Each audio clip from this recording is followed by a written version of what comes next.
Okay, this is the remote for the living room. Right there. Power.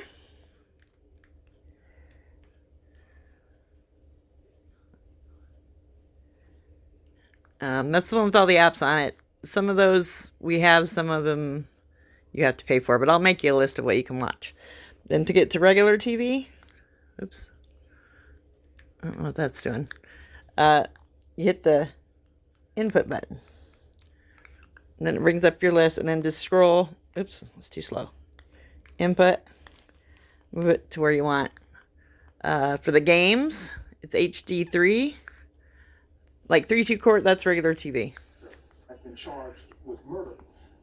And then you can go straight to Netflix on the remote. Just put in whatever there. And then just start scrolling so you can see the shows. Or you can do Prime. That's on the remote. Oh, did I hit power? I might have hit power. Oh, there goes. Okay. Let's hit mine.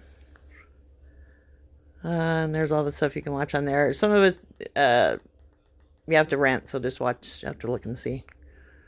Okay. Let's see what else. To get to the SmartCast, all those apps, just hit this triangle button.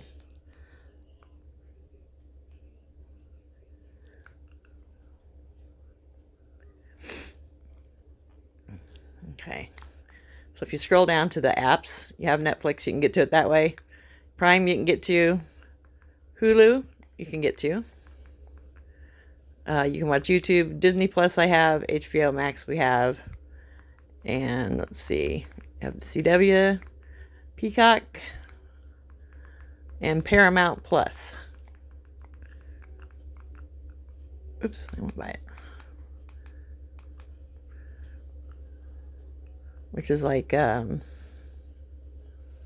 think it's NBC or CBS, one of the two.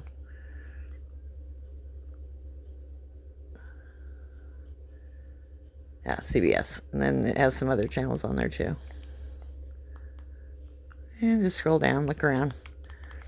Okay, so if I go back to input on the remote, there's your, that's HDMI3 is what you put it on for games. I don't have the cord hooked up to it, but okay, input 3-2, that's regular TV. Like it'll say 6-1, 6-2, whatever you leave it on is usually what it shows up on.